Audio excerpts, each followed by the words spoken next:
So you guys would be surprised how many kitchens I can just walk into in DC.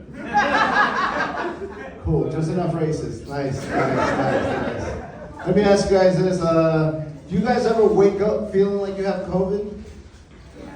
All the time. All the time, this guy. Right? Be careful right here. I say this because like the symptoms are very common. If you think about it, like the other day I woke up and my head was hurting. I was super tired, and my nose started to bleed. Yeah. Turns out, bad cocaine. Yeah. Just gotta get a new dealer. That's all that is. Yeah. I do want to give you guys some work advice. All right. Take this for what it is. If your work ever tells you to be your authentic self, don't do it. They get it. See, the ones that. It's a trap.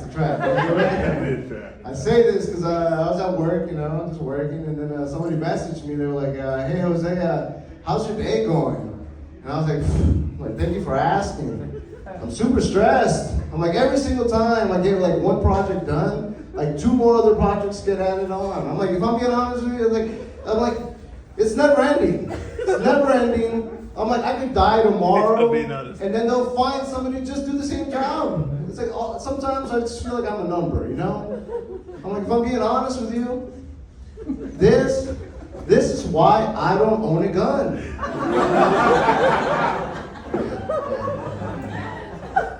Easiest way to get sent to HR, by the way. Right. Yeah. HR was like, hey, Jose,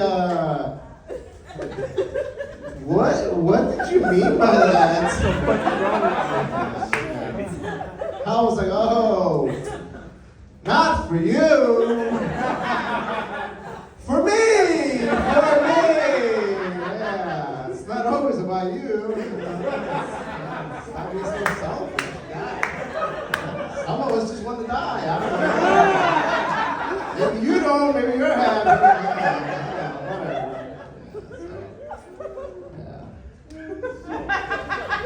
She wants to die.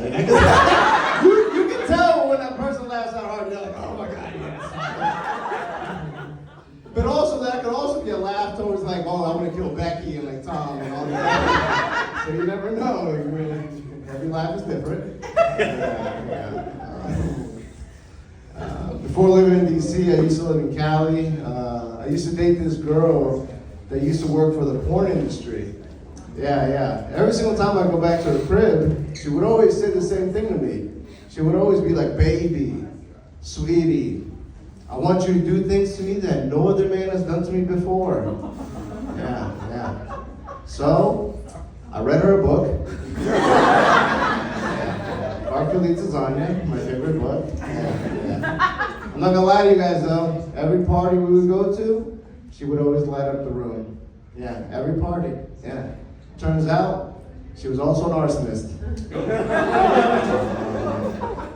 If you need these jokes explained to you, 703-728-6352. Yeah.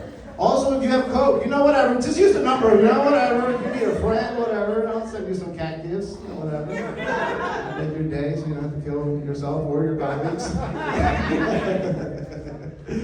Do you guys do any traveling? Any travelers here? That's what's up. Where'd you travel to? Or anybody that would, for that matter of fact. Any travel? Where was it? Here. Oh, that's like a road trip. So, all right. So nobody traveled. Nobody wants to say. I went to. Okay.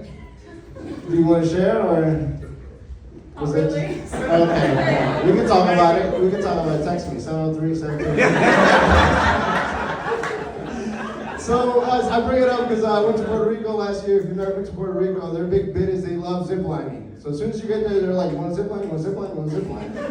I'm super scared of heights, but at the same time, I believe you have to overcome your fears, right?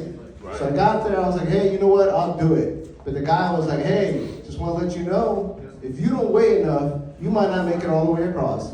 Yeah, which is a very weird sentence to tell somebody. It's like, dog, how much do I have to weigh, Like if I need to eat 3 burgers, I'll eat them right now. Yeah. Long story short, I end up getting stuck in the middle. Yeah. Which sucks because I'm like 3,000 feet above from the ground, and I'm like, shit, I'm about to die in Puerto Rico. You know, like this shit doesn't even make sense. You know, like I'd rather die doing something that makes sense for me.